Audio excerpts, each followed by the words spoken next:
Dear Kutis, அனைவருக்கும் வணக்கம், வந்தனம், நமஸ்காரம்.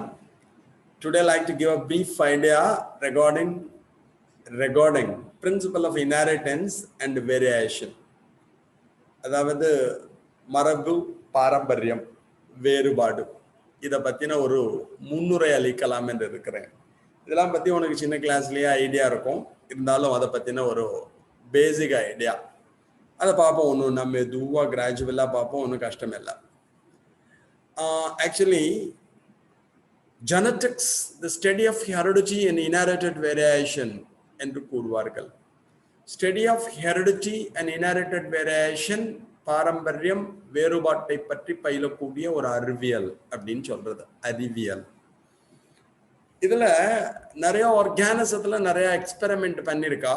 பட் இந்த ஜெனடிக்ஸ் அதில் 2-3 ஆர்கானிசத்தில் நிறைய எக்ஸ்பெரிமெண்ட் பண்ணியிருக்கான். One is Drosophila melanogaster, the fruit fly, பழப்பூச்சி. இது அனிமல்ல. பிளான்ட் பொறுத்தவரையும் த ஃபங்கஸ் நியூரோஸ்போராங்கிற ஃபங்கஸ்ல நிறைய எக்ஸ்பெரிமெண்ட் பண்ணியிருக்கா. பாக்டீரியாவை பொறுத்தவரையும் த இண்டஸ்ட்ரியல் பாக்டீரியம் ஈகோலை, பாக்டீரியால எசரீஷியா கோலையில நிறைய எக்ஸ்பெரிமெண்ட் பண்ணியிருக்கா. இதுல எல்லாருக்கும் ரொம்ப பிடிச்சது யாருன்னா திஸ் ட்ரோசோஃபைலா மெலினோகாஸ்டர். எல்லாரும் லவ் பண்ணி நிறைய எக்ஸ்பெரிமெண்ட் பண்ணக்கூடிய ஒன்று இதுதான். Commonly known as fruit fly, popularly known as Cinderella of genetics. எந்த எக்ஸ்பெரிமெண்ட் பண்ணணும்னு ஆசைப்பட்டாலும் இதுல பண்ணுவான். ஏன்னா பயங்கர ஃபாஸ்டா ப்ரொலிஃபரேட் ஆகும், மிக விரைவாக எண்ணிக்கையில் அதிகரிக்கும். The reproducing capacity is much more. இனப்பெருக்கம் செய்யும் திறன் அதிகமாக இருக்கும். ஸோ எக்ஸ்பெரிமெண்ட்லாம் ரொம்ப ஈஸியாக பண்ணலாம், நிறைய எக்ஸ்பெரிமெண்ட் பண்ணலாம், சீக்கிரமா வில் கெட் த ரிசல்ட்ஸ். அதனால ட்ரோசோஃபைலா மெலினோகாஸ்டரை சிண்ட்ரெல்லா ஆஃப் ஜெனடிக்ஸ் என்று கூறுவார்கள். மரபியலின் சிண்ட்ரெல்லா. எல்லாரும் விரும்பி ஆராய்ச்சி பண்ணக்கூடிய ஒன்னா இருக்கிறது இந்த ட்ரோசோஃபைலான்னு ஆச்சுக்கோ. The transfer of genetically controlled characters from one generation to the next generation in the living organism is called heredity. நான் சொன்னேன் genetic study of heredity and variation சொன்னேன். பாரம்பரியம், வேறுபாட்டை பற்றி பயிலக்கூடிய அறிவியல். அப்ப ஹெரிடிட்டினா என்ன சார்? அதே பாருங்க, ஹெரிடிட்டினா பாரம்பரியம்னு பேர். The transfer of genetically controlled characters from one generation to the next generation in the living organism. உயிருள்ள உயிரினங்களில் மரபு பண்புகள் ஒரு தலைமுறையிலிருந்து அடுத்த தலைமுறை, அப்பா அம்மாட்டிலேருந்து குழந்தைகளுக்கு, குழந்தைகள்டேருந்து பேரம்பேத்திகளுக்கு, பேரம்பேத்திகள்லேருந்து கொல்லு பேரன் பேத்திகளுக்கு, எள்ளு பேரன் பத்திகளுக்கு, father parents to the son daughters, grandson grand daughters, great grandson grand daughters. அப்படியே it can move like anything. அதை தான் நம்ம ஹெரிடிட்டின்னு சொல்லுவோம். The process by which these characters pass from one generation to the next is called inheritance. அதாவது ஒரு சந்ததியிலிருந்து அடுத்த சந்ததிக்கு செல்றது பாருங்கல்ல, அந்த ப்ராசஸுக்கு கடத்துதல் அப்படின்னு பேரு. பண்பு கடத்தல் என்று வைத்துக் கொள்ளலாம். இன்ஹெரிட்டன்ஸ் என்று கூறுவார்கள். The offsprings differ from their parents and siblings, refers to variation. நம்ம அப்பா அம்மா மாதிரி கம்ப்ளீட்டா இருக்க மாட்டோம். நான் அப்படியே எங்க அப்பா அம்மா மாதிரி கம்ப்ளீட்டா இருக்க மாட்டேன். பிகாஸ் 2 பேரும் மிக்ஸ் ஆனதுனால நான் ஃபார்ம் ஆனோம். அப்பா 23, அம்மா 23 குரோமோசோம்ஸ்.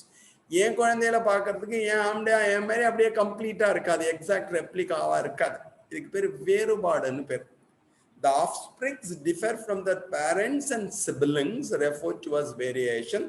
சந்ததிகள் தங்களுடைய பெற்றோர்களிடமிருந்தும் மாறுபடுவார்கள், தங்களுடைய குழந்தைகளிலிருந்தும் மாறுபடுவார்கள். அதற்கு வேறுபாடு பேர்.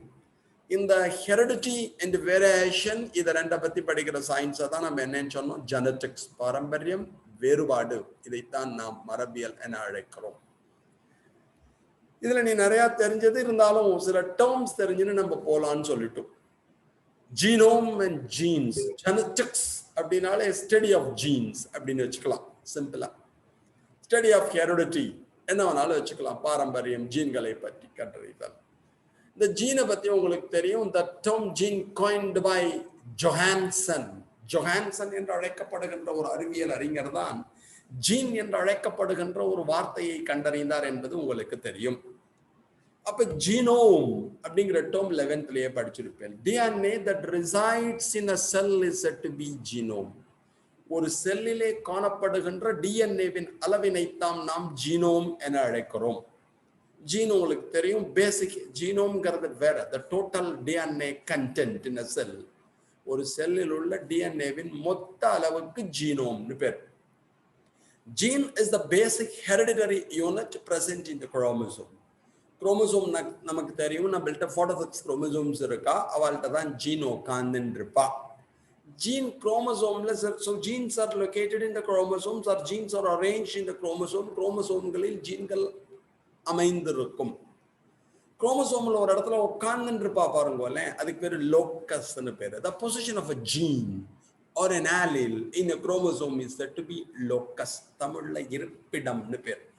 குரோமோசோமில் எந்த இடத்தில் ஜீன்கள் அமைந்திருக்கின்றனவோ அதைத்தான் லோக்கஸ் அல்லது இருப்பிடம் என அழைக்கிறோம். And the genes are made up of nucleotides. ஜீன்கள் என்பவை நியூக்ளியோடைடுகளினால் ஆனவை, living standard. Nucleotide is a combination of nitrogenous bases, sugar and phosphate. Nitrogen, காரம், சர்க்கரை, பாஸ்பேட் மூணையும் சேர்த்து ஒரு கலக்கினேனா you get nucleotide. Nucleotide, the nanoparticle of life, the nanoparticle of heredity. பாரம்பரியம் மற்றும் வாழ்க்கை உயிரிகளின் அடிப்படையாக யார் இருக்கிறார்கள் என்றால் இந்த நியூக்ளியோடைட் தான். So nano particle of life, நம்முடைய வாழ்க்கையின் மிகச்சிறிய துகள் யாருன்னா நியூக்ளியோடைட் தான். நியூக்ளியோடைட் சேர்ந்தால் டைநியூக்ளியோடைட், பாலிநியூக்ளியோடைட் சேர்ந்தால் நியூக்ளிக் ஆசிட். அந்த நியூக்ளிக் ஆசிட் தான் டிஎன்ஏ ஆர் ஆர்என்ஏ சொல்றோம். அந்த டிஎன்ஏ புரோட்டீனோட சேரும். புரோட்டீனோட சேர்ந்தா நமக்கு என்னவா இருக்கும்? Chromatin reticulum. குரோமோசோம் உள்ள பார்த்திருப்பேன், சாரி நியூக்ளியஸ் உள்ள பார்த்திருப்பேன், உணர்ச்சி வசப்பட்டுட்டேன். So up DNA with proteins, along with proteins present in the form of chromatin reticulum in the nucleus, living standard. Nucleus உள்ளவா chromatin reticulum இருப்பா. At the time of cell division, the chromatin reticulum condensed to form the chromosome. அதாவது செல் பிரிதல் நடைபெறுகின்ற சமயத்திலே chromatin வலைவண்ணல் அமைப்பு chromatin reticulum என்னவா மாறுவான்னா குரோமோசோமா மாறுவான்னு தெரியும். அப்படியும் பார்க்கலாம்.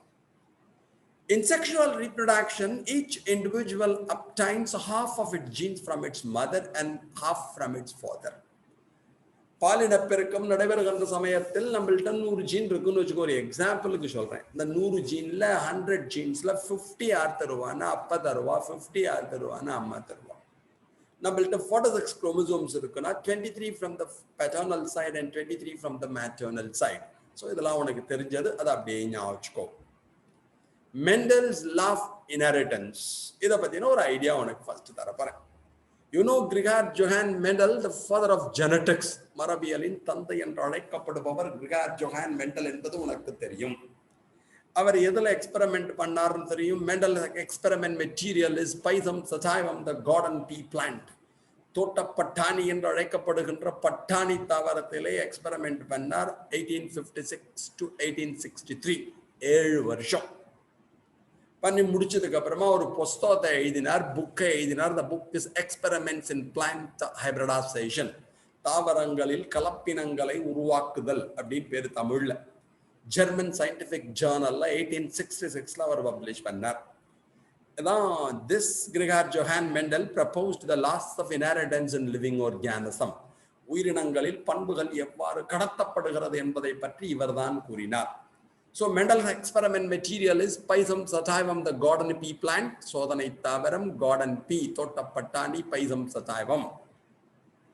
அவர் என்ன புஸ்தகம் எழுதினார்? எக்ஸ்பெரிமெண்ட்ஸ் பிளான்ட் ஹைபிரிடைசேஷன், தாவரங்களில் கலப்பினங்களை உண்டாக்கும் சோதனைகள். எந்த வருஷம்? 1866. எழுதி முடிச்சு அவர் 1884 பிராணனையும் விட்டுட்டார். அவர் உயிரோட இருந்தவரையும் மெண்டல் சொன்னதை யாருமே அக்செப்ட் பண்ணிக்கல. ஏன்னா அவளால அண்டர்ஸ்டாண்ட் பண்ணிக்க முடியல. லைஃப் ஹிஸ்டரிலாம் நான் தனியா போல, அது பெருசு. 1824 பிறந்தார். ஹெய்ன்சென்டார்ஃப் அப்படின்னு ஒரு ஊர்ல செக்கோஸ்லோவேக்கியால பிறந்தார். லைஃப் ஹிஸ்டரிலாம் நான் வரல. 1884 Betar. He is very strong. He was very strong in mathematics and natural science. So he applied mathematics in botany in plant system. அவர் எக்ஸ்பெரிமெண்ட் எல்லாமே உயிரியல்ல மேக்ஸ் அப்ளை பண்ணார் கம்ப்ளீட்டா. ஸோ அப்போ யாராலையும் அண்டர்ஸ்டாண்ட் பண்ணிக்க முடியல. அவர் லாவை யாருமே ஒத்துக்கல. அதுக்கப்புறமா 1900 three scientists rediscovered Mendel's experiments. மெண்டலின் சோதனைகளை மறு ஆய்வு செய்து மெண்டல் சொன்னதெல்லாம் சரின்னு 3 பேர் சொன்னான். ஹியூகோ டிவரிஸ் ஆஃப் ஹாலண்ட், இங்க பி spelling mistake, Hugo de Vries of Holland, Erich von Tschermak of Austria, Carl Correns of Germany, கார்னியா இல்லடா, கால் காரன்ஸ், இங்க எஸ், இந்த இடத்துல பி வராது, இந்த இடத்துல ஏக்கு பதில் எஸ் வரணும். ஓகேயா? Carl Correns of Germany, Hugo de Vries of Holland, Erich von Tschermak of Austria, Carl Correns of Germany, இவா 3 பேரும் மெண்டலோட ரிசல்ட்ஸை ரீடிஸ்கவர் பண்ணா. So Mendel's results rediscovered by Hugo de Vries of Holland, Eric von Tesmark of Austria, and Karl Correns of Germany. இது இப்போ வந்து எல்லா ஜெனட்டிக்ஸுக்கும் ஃபவுண்டேஷனா இருக்கிறது யாரு அப்படின்னா மெண்டலோட எக்ஸ்பெரிமெண்ட் தான். அதனால அவரை நம்ம என்ன சொல்றோம், ஃபாதர் ஆஃப் ஜெனட்டிக்ஸ்னு சொல்றோம் அப்படிங்கிறத ஞாபகத்தில் வச்சுக்கோ. டியர் குட்டீஸ் வணக்கம். மெண்டலோட எக்ஸ்பெரிமெண்ட் பார்த்தோம். Mendel actually did monohybrid cross, monohybrid back cross, monohybrid test cross, dihybrid cross, dihybrid back cross, dihybrid test cross அப்படின்னு நிறைய எக்ஸ்பெரிமெண்ட் பண்ணார். ஒரு பண்பு கலப்பு, ஒரு பண்பு சோதனை கலப்பு, ஒரு பண்பு பிற்கலப்பு, இருபண்பு கலப்பு, இருபண்பு பிற்கலப்பு, இருபண்பு சோதனை கலப்பு, monohybrid, dihybrid, back cross, test கிராஸ்னு நிறைய எக்ஸ்பெரிமெண்ட் பண்ணார். அது மெண்டல் எதுல பண்ணார்னு சொன்னேன், Pisum sativum, the garden pea plant, அதுல தான் எக்ஸ்பெரிமெண்ட் பண்ணார்னு உங்களுக்கு சொன்னேன். பைசம் சட்டாய்வம், அந்த பைசம் சட்டாய்வத்துல actually 34 varieties are present in Pisum sativum, and Mendel selected 7 varieties, 7 characters, 7 traits for his experiment. 34 வகைகள் இருந்தன வெவ்வேறு பண்போட. அதுல 7 வகைகளை, 7 பண்புகளை தன்னுடைய சோதனைக்கு எடுத்துக்கொண்டார். அதான் முக்கியம். ஸோ என்னென்ன கேரக்டர்? ஸ்டெம் ஹைட், தண்டின் உயரம், டால் அண்ட் டுவார்ஃப், நெட்டை குட்டை. ஃப்ளவர் கலர், மலரின் நிறம், வயலட் அண்ட் ஒயிட், ஊதா வெள்ளை. ஃப்ளவர் பொசிஷன், மலர் எங்கு அமைந்திருக்கிறது, மலரின் அமைவிடம். ஆக்சல் அண்ட் டெர்மினல், ஆக்சலரினா லீஃபோட ஆக்சல்ல இருக்கும் கோணம், இலை கோண மலர். டெர்மினல் நுனி மலர். பாட் ஷேப், கனியின் வடிவம். இன்ஃப்ளேட்டட் அண்ட் கன்ஸ்ட்ரிக்டட், முழுமையானது, சுருக்கங்களை உடையது. பாட் கலர், அதாவது பாடுங்கிறது உங்களுக்கு தெரியும், அதோட ஃப்ரூட். கனியின் நிறம், green and yellow, பச்சை மஞ்சள். seed shape, விதையின் வடிவம். round and wrinkled, உருண்டை சுருங்கியது. seed color, விதையின் நிறம். yellow and green, மஞ்சள் பச்சை.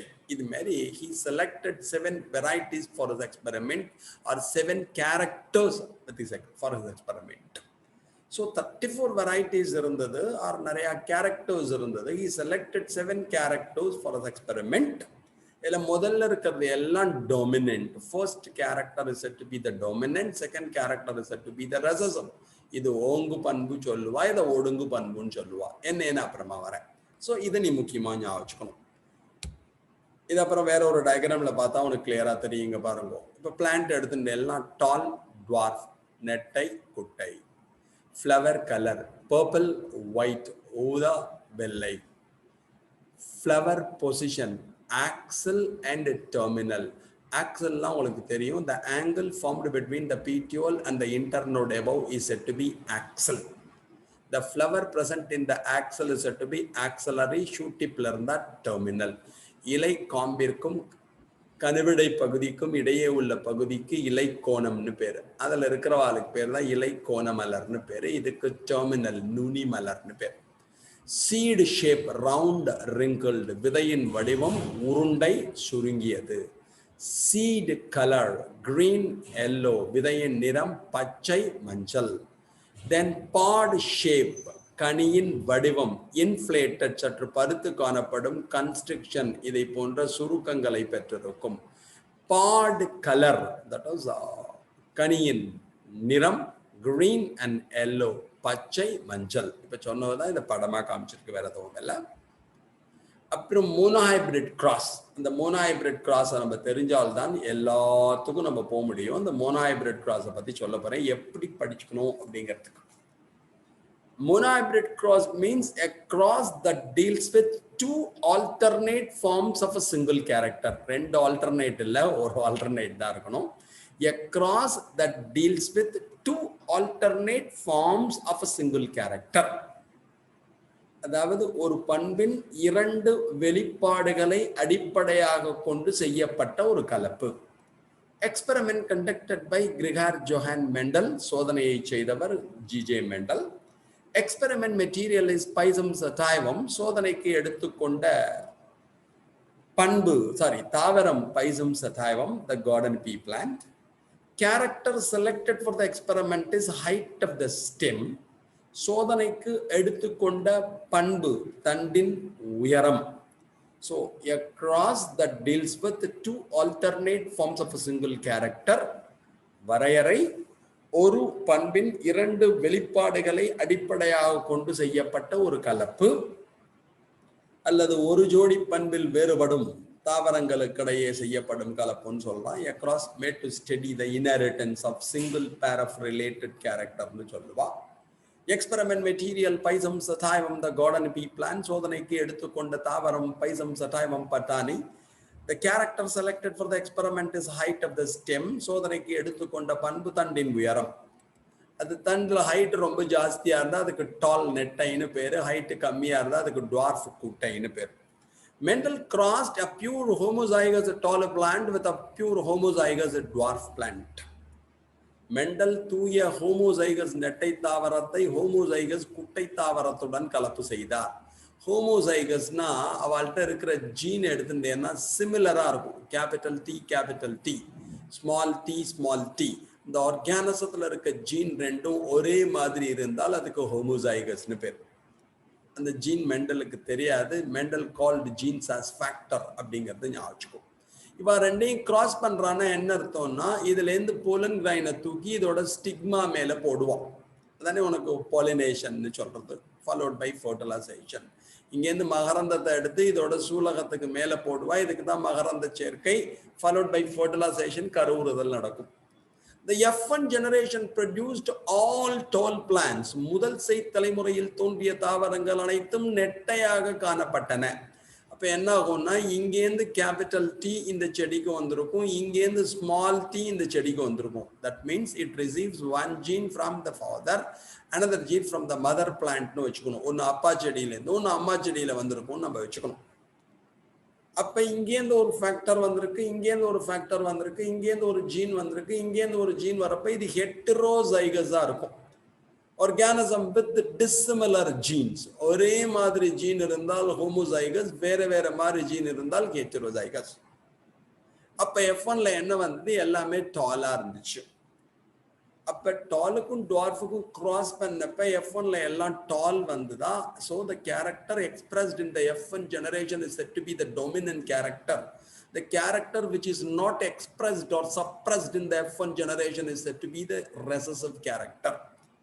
F1 generationல எந்த பெற்றோரின் பண்பு வருகிறதோ நெட்டை, அதுக்கு பேர் ஓங்கு பண்புன்னு பேரு. யாரோட பண்பு வரலையோ அதுக்கு பேர் ஒடுங்கு பண்பு. அப்ப tall is the dominant character and dwarf is the recessive character. Tall என்பது நெட்டை என்பது ஓங்கு பண்பு, குட்டை என்பது ஒடுங்கு பண்பு. On selfing, the F2 generation produced 3:1 ratio of tall is to dwarf. அவர்களுக்கிடையே தற்கலப்பு செய்த பொழுது இரண்டாவது தலைமுறையில் 3 நெட்டை தாவரமும் ஒரு குட்டை தாவரமும் தோன்றியது. சிம்பிள், டால் வித் டுவார்ஃப், நெட்டைய குட்டையோட கிராஸ் பண்ணார். F1 generation produced all tall. F1ல எல்லாம் நெட்டையா இருந்துச்சு.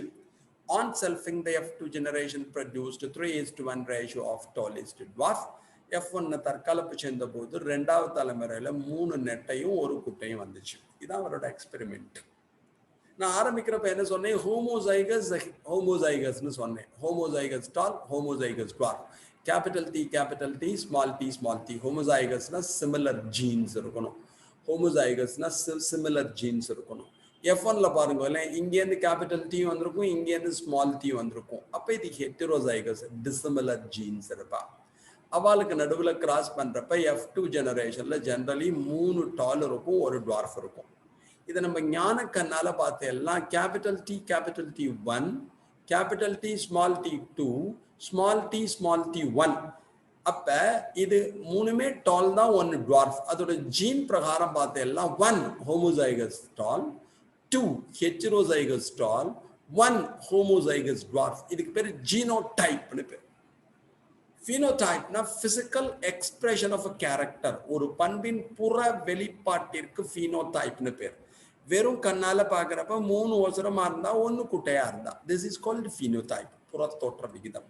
இதுவே ஞான கண்ணால பார்த்தால் அதுல இருக்கக்கூடிய ஜீனை பேசிஸா வச்சுட்டு பார்த்தால், ஃபேக்டரை பேசிஸா வச்சுட்டு பார்த்தால் 1 homozygous tall, 2 heterozygous tall, 1 homozygous dwarf. தமிழ்ல ஒத்த காரணி அப்படின்னு சொல்லுவா, இதுக்கு வேறுபட்ட காரணின்னு சொல்லுவா, இதுக்கு ஒத்த காரணின்னு சொல்லுவா.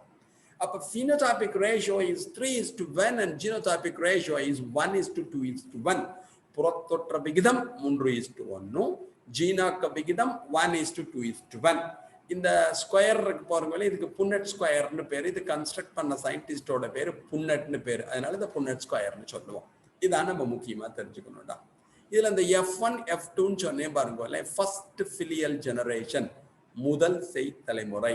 F2 generation second filial generation, ரெண்டாவது செய் தலைமுறை. இது அப்பா அம்மா, இது பிள்ளைங்க, இது பேரம்பேத்திகள்.